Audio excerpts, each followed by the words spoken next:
Colgate Dental Cream to clean your breath while you clean your teeth and help stop tooth decay, and Luster Cream Shampoo for soft, glamorous, caressable hair bring you Our Miss Brooks, starring Eve Arden.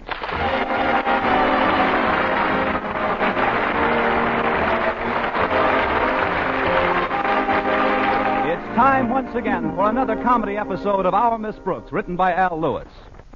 Well, most of us have our good days and our bad days. And our Miss Brooks, who teaches English at Madison High School, is no exception to this rule. They say there are days when it doesn't pay you to get out of bed.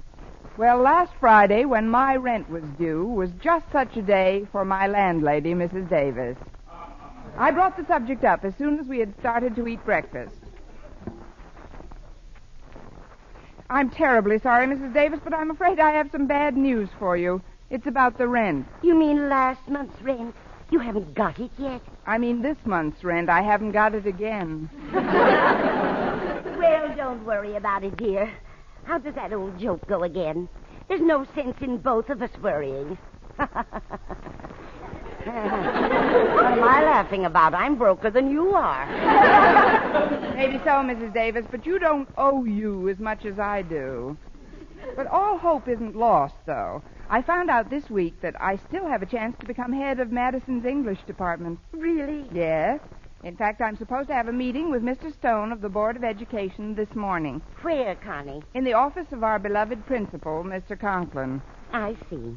Do you think Mr. Conklin will put in a word for you? That's why I want to get there early. I think I know the word.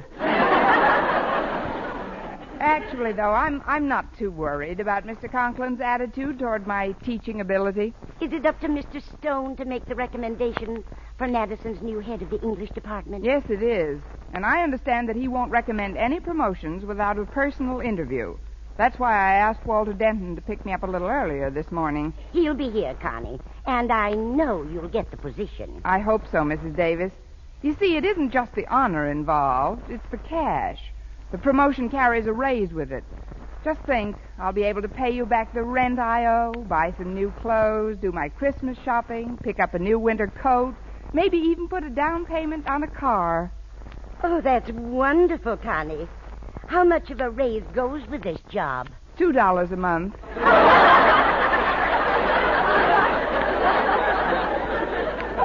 Or maybe it's $2 a week.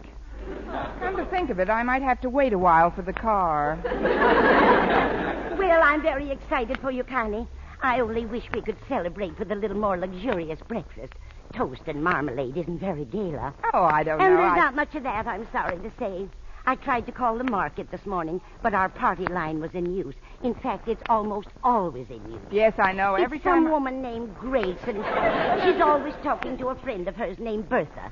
It's so frustrating sometimes when you want to make a call, and every time you pick up the phone, someone's talking. I know. I try to get in there. The things they were talking about were of any importance.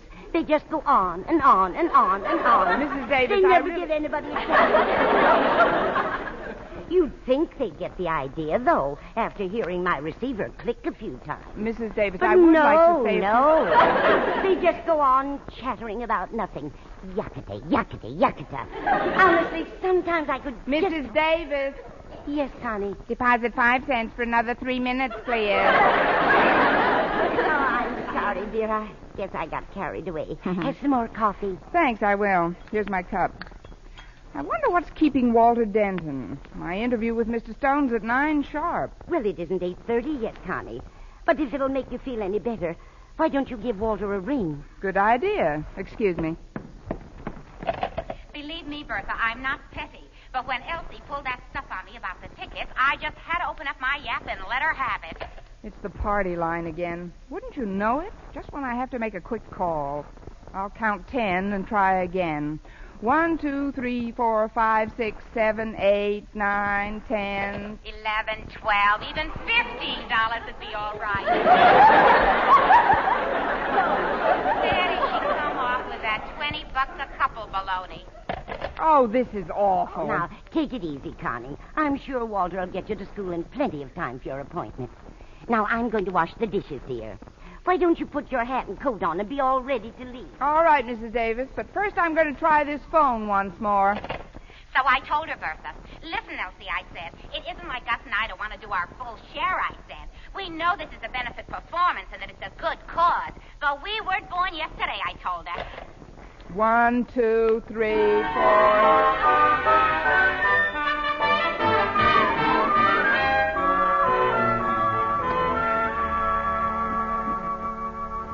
I can't understand why Walter Denton isn't here yet, Connie. It's almost 10 minutes to 9. Too late to take a bus. It was too late to take the bus half an hour ago. I'd take a cab if I had the money, or if you had the money. Have you, Mrs. Davis? Don't bother answering. I can tell by your face. Of course, it only takes 10 minutes to drive to school the way Walter drives, but if he doesn't show up within a minute or two, I'd better call Mr. Conklin and tell him I'll be a little late. Then when I'm all ready to forgive and forget, Bertha, what do you think Elsie has the nerve to say to me? Will you please stop talking for just a minute? Exactly, Bertha. Will you please please stop talking for just a minute, she said.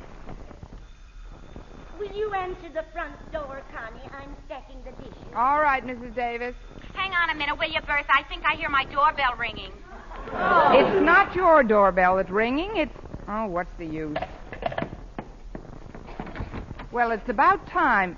Oh, it's Harriet Conklin. Come in, Harriet. Thanks, Miss Brooks. What are you doing at home, Miss Brooks? You should be on your way to school by now. So should you, Harriet. I know it, but Daddy left the house early this morning and asked me to be sure and see that you got to school on time. So I called Walter Denton, and he said he'd pick me up on his way over to school to pick you up. But then he called back and said his car had broken down and he had to walk to school, and when he tried to phone you, all he kept getting was a busy signal. So I took the bus over here to tell you, and now we're both going to be late, and Daddy'll have our scout because Mr. Stone is waiting to see you, too. If that sentence doesn't win this year's Nobel Prize for Literature, you've been cheated. Please, Miss Brooks, you've got to call Daddy right away. I've tried to, Harriet, but we've got a party line, and their phone's been in use all morning. That's why Walter got a busy signal when he called. But I'll give it another whirl. So we took the tickets, Bertha. After all, why be small for the sake of a few dollars? If Elsie wants to be that way, that's her business. Grace Gibble is different. Even if this were drafting off at you, Hudson, I'd rather be open and above board than do anything else. Except talk. Oh, hang on a few minutes, will you, Bertha? I have to put up my pot roast now. Gus likes it at least once a week. Tonight's the night. Hang on. Just a minute. Please don't go away. Who's going away? I'll just sit and drink a Coke till you get the meat on, Grace. Fine, honey. This way we'll keep the connection open between us. I'm on a party line, you know, and boy, can those people who share this phone with us shoot the breeze. I'll just be a gift, dear. Okay, girl. Oh, say, before you go, I'll give you a little tip. Have you got any bay leaves home? Yeah. You got a lot of bay leaves home? Yeah. Well, stick them in your mouth and jump in the stove with the pot roast.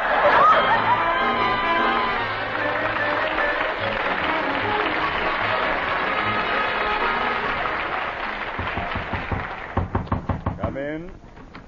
It's me, Mr. Conklin, Miss Brooks. Well, nice of you to drop in on us, Miss Brooks. Just happened to be in the neighborhood, did you? I know I'm late, Mr. Conklin, You but had a 9 o'clock appointment in this office with Mr. Stone. Do you know what time it is now, Miss Brooks? After 9:30? Yes, it is after 9:30. It's 10:40!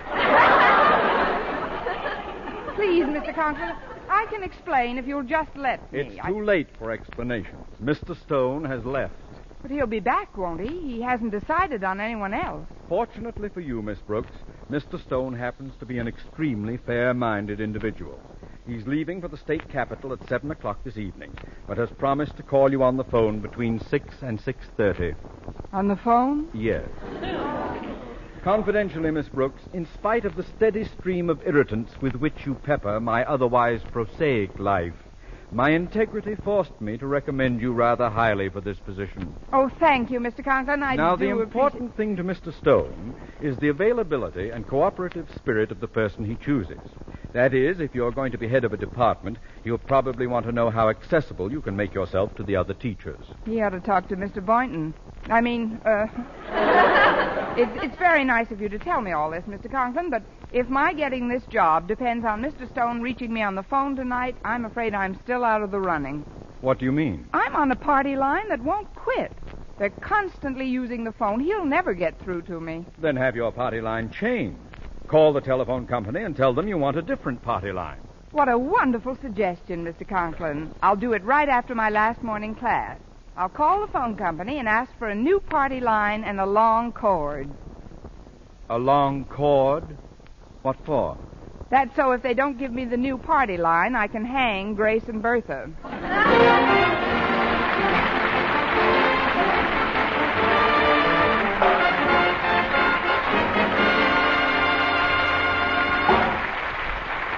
Our Miss Brooks, starring Eve Arden, will continue in just a moment. But first, here is Vern Smith. Now, proof that brushing teeth right after eating with Colgate Dental Cream helps stop tooth decay before it starts. Continuous research, hundreds of case histories, makes this the most conclusive proof in all dentifrice research on tooth decay. Eminent dental authorities supervised hundreds of college men and women for over 2 years. One group always brushed their teeth with Colgate right after eating. The other followed their usual dental care. The group using Colgate Dental Cream as directed, using Colgate's exclusively, showed a startling reduction in average number of cavities, far less tooth decay. The other group developed new cavities at a much higher rate. No other dentifrice offers proof of these results. Modern research indicates decay is caused by mouth acids, which are at their worst right after eating. Brushing teeth with Colgate's as directed helps remove acids before they harm enamel. Yes, Colgate's contains all the necessary ingredients, including an exclusive patented ingredient for effective daily dental care. So remember, always use Colgate Dental Cream to clean your breath while you clean your teeth and help stop tooth decay.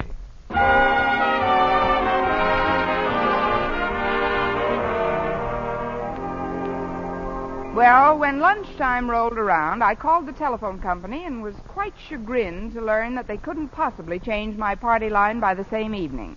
So I determined to put into effect Plan X, which decoded meant Operation I'll Face the People and Ask Them to Keep Off the Line from 6 to 6:30.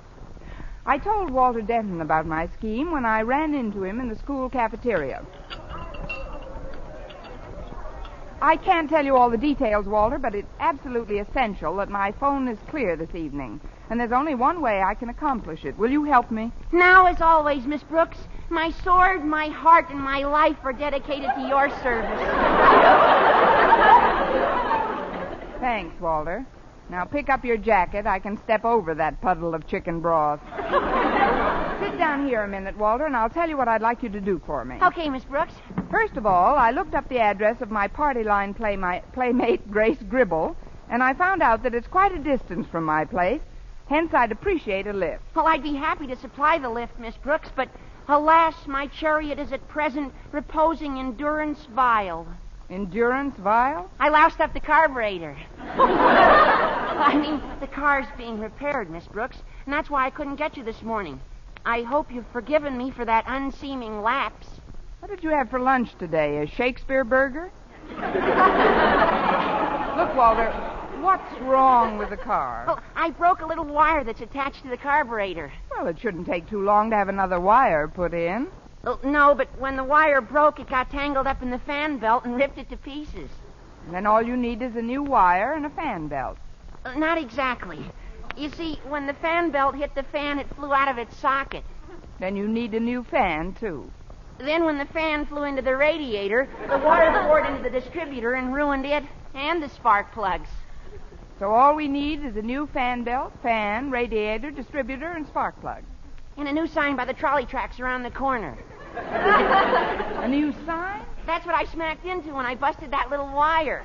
I promised the officer I'd replace the sign. What did the sign say, Walter? Safety zone. If I knew jujitsu, you'd be lying across that steam table by now. Look, I've got to get out to 145 Collier Drive today, Walter. That's where the Gribbles live. Have you any suggestions? Oh, sure. I happen to know that Mr. Boynton just got his car all fixed up. I was in the repair shop when he paid his bill. Mr. Boynton? That's right. So, why don't you ask him to drive you this afternoon? This way, you will not only get to your destination promptly, but both you and Mr. Boynton will be in the company of people who obviously mean much more to each other than shows on the surface so far. kill me, I love this type of boy.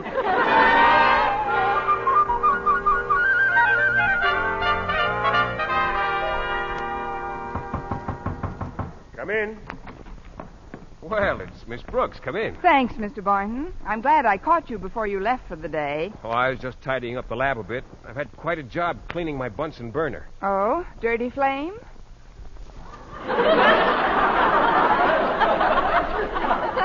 Something seems to be stuck here. There, it's out. Now, what can I do for you, Miss Brooks? You can drive me out to Collier Avenue, Mr. Boynton, if you've got the time. You see, I'm expecting an important call from Mr. Stone around 6 this evening, and I've got to talk to the people who share the party line on my telephone. Oh, do you know them, Miss Brooks? Not personally, but they use the phone almost incessantly, and Mr. Stone wants to talk to me about my qualifications to head the English department. I just want to ask them to leave it free between 6 and 6:30. Oh, I see. Well, I'd certainly like to help you out, Miss Brooks, but frankly, I'm on a budget. I don't want you to buy me these people. I just want to lift to their house. You don't understand. Collier Avenue is quite a way out, and I've had to limit my gas consumption. As I told you last night on the phone, if we go for a ride tonight through the park, I won't be able to use the car again until Monday. But this is very important, Mr. Boynton. So is self-discipline, Miss Brooks. It isn't just the money involved. Although I find by purchasing only 3 gallons a week instead of 4, I save 83 cents a month. Which, when you add it up in a few years, it comes to a pretty penny. Believe me, Mr. Boynton, saving a pretty penny may be fun, but you can also get a kick out of spending an occasional ugly quarter. If it's just a question of gas rationing, suppose I replace whatever gas is used up. Please, Miss Brooks, are you suggesting that I take money from a woman? No, gas. No, it's out of the question. All right, then I'll let you pay for it. Well, that's not the solution either. It's a matter of principle with me. If I throw my budget out the window this time, I'll be tempted to do it again. A thing like that can become habit-forming. Don't you see, Miss Brooks, spending money is a disease. Well, don't make out your will yet. You'll never catch it. Gee, Miss Brooks, you make me feel as if you think I'm cheap. Oh, not at all, Mr. Boynton. You're a very ready man with a budget. But don't worry about it. I'll get out there some way. I've still got my good right thumb and a pair of uncomfortable old shoes on my aching feet. Miss Brooks. Yes, Mr. Boynton?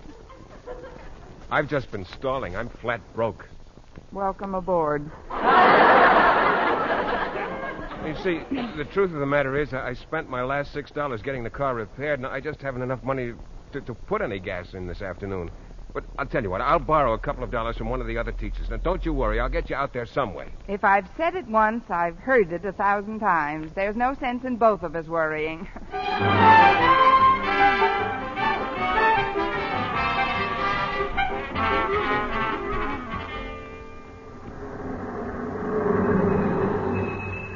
Well, here we are, Miss Brooks. 145 Collier Avenue. If you don't mind, I'll wait out here in the car while you talk to the Gribbles. All right, Mr. Boynton. I'll just be a few minutes. Yeah, come on. Oh, yes, ma'am. Mr. Gribble? Yes, ma'am? I'm Miss Brooks. I share the party line on your telephone with you. There's something I'd like to speak to you and Mrs. Gribble about. Oh, well, come in, Miss Brooks.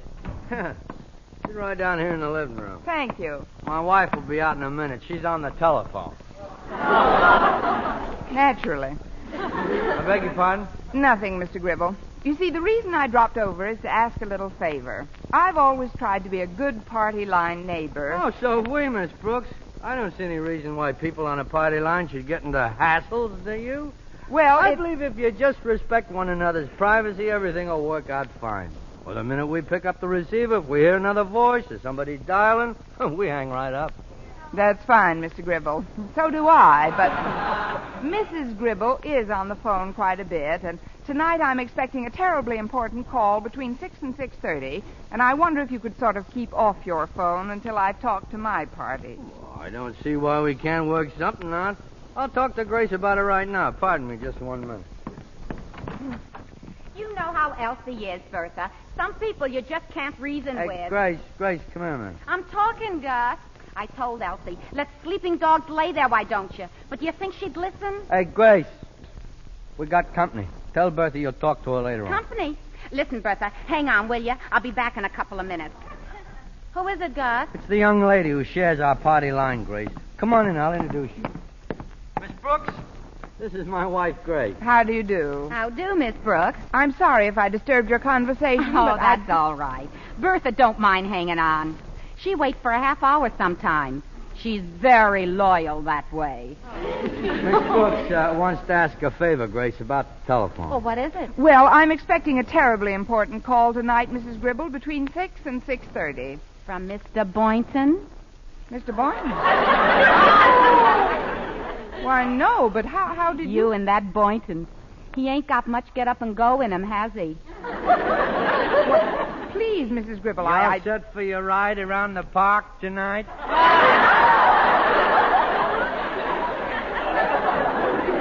The park? Well, how did you know that? Last week it was the zoo. This week it's the park.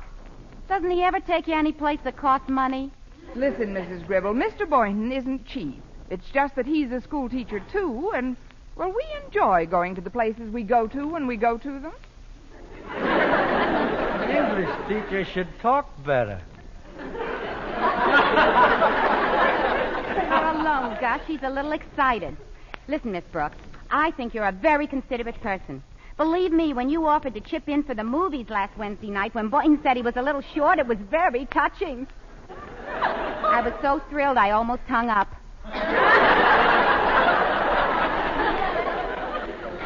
And I thought I was living alone. Hey, that reminds me, how's Mrs. Davis? Mrs. Davis? That's some doctor she has. When she called him up with that sore throat last Monday, it didn't take 20 minutes and he was phoning his exchange from your place. I haven't seen Mrs. Davis since this morning, Mrs. Gribble. Tell me, how is she feeling today? Oh, she's 100% better. Good. Now, about the phone, I would like to ask you... the phone. Oh, I better get back to Bertha. I want to tell her how good my pot roast turned out. She was kidding me about it this morning. Stick the bay leaves in my mouth, she says. Drop it again, Miss Brooks. But, Mrs. Gribble, about tonight... Mr. Gribble, I've just got to have a clear line on my phone this evening. Well, let's be honest, Miss Brooks. If you want a clear line on your phone ever, you better get another party to share it with. But I tried, Mr. Gribble. The phone company said they can't do anything about it right now. You didn't speak to the right people. My brother Bill works for the phone company. Bill Gribble. Yeah, talk to him. Tell him I sent you, and you'll get a new party line in a minute. Really, Mr. Gribble? Sure. Why, that's wonderful. But before I go, there's something else I'd like to ask you. Yes, ma'am? If you have a brother working at the telephone company, why can't you wangle yourself a private line? Well, confidentially, we like it better this way. Yeah, the party line's a great relaxation. You see, Miss Brooks, we haven't got a television set. But, Mr. Gribble, you said you believe in respecting people's privacy. I do. Did you ever hear me join one of your personal conversations?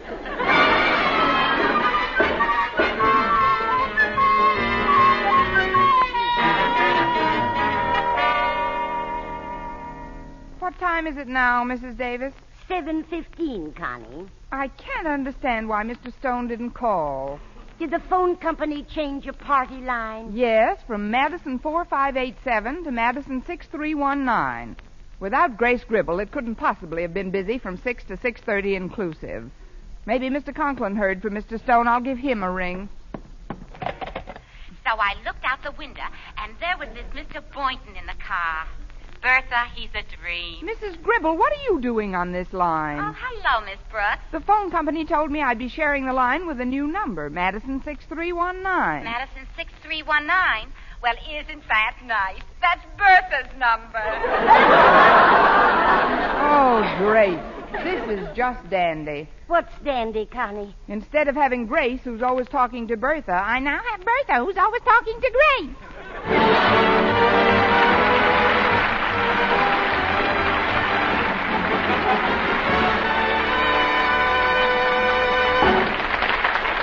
Eve Arden as our Miss Brooks returns in just a moment, but first... Dream girl, beautiful luster cream girl. Tonight, yes, tonight, show him how much lovelier your hair can look after a luster cream shampoo. Luster Cream, world's finest shampoo. No other shampoo in the world gives Kay Daumit's magic blend of secret ingredients plus gentle lanolin. Not a soap, not a liquid. Luster Cream shampoo leaves hair 3 ways lovelier. Fragrantly clean, free of loose dandruff, glistening with sheen, soft, manageable. Even in hardest water, Luster Cream lathers instantly. No special rinse needed after a Luster Cream shampoo. So gentle, Luster Cream is wonderful even for children's hair. Tonight, yes, tonight, try Luster Cream shampoo. Dream girl, beautiful Luster Cream girl, you owe your crowning glory to a Luster Cream shampoo. And now, once again, here is our Miss Brooks. Well, I was feeling pretty low about missing Mr. Stone's call, and I told Mr. Boynton as much when he phoned me at 8 o'clock. Now, don't worry about it, Miss Brooks. I'm sure Mr. Stone will be back in town soon, and you can have your interview with him then.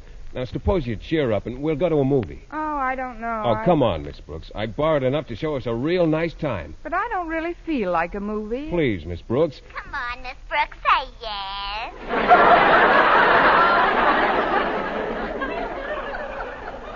Who was that? That's my party line neighbor, Bertha. Bertha, Mr. Boynton. Mr. Boynton, Bertha. How do you do? Talk more, Mr. Boynton. I'm crazy about your voice. I don't understand. Who is this? This, Mr. Boynton, is Madison 6319. That's right, Mr. Boynton. What's your number? He's a restricted number. We don't give him out. Now, about that movie, Mr. Boynton, on second thought, I'll be happy to go with you. So will I. Please, Bertha, hang up. What movie did you have in mind, Mr. Boynton? Well, any number can play. So why can't I go along?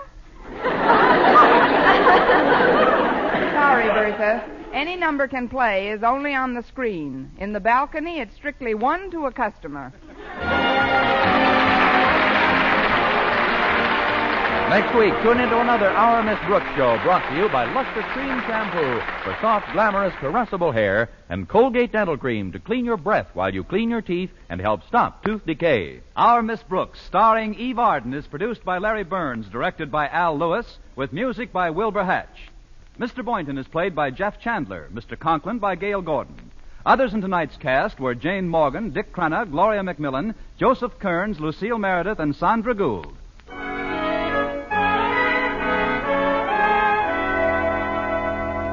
Men, here is actual, factual proof of more comfortable, actually smoother shaves by using Palmolive Lather Shaving Cream. 1,251 men tried the Palmolive Lather way to shave described on the tube. And no matter how they shaved before, 3 out of 4 got more comfortable, actually smoother shaves. Try Palmolive Lather Shaving Cream. See if you don't get more comfortable, actually smoother shaves the Palmolive Lather Shaving Cream way.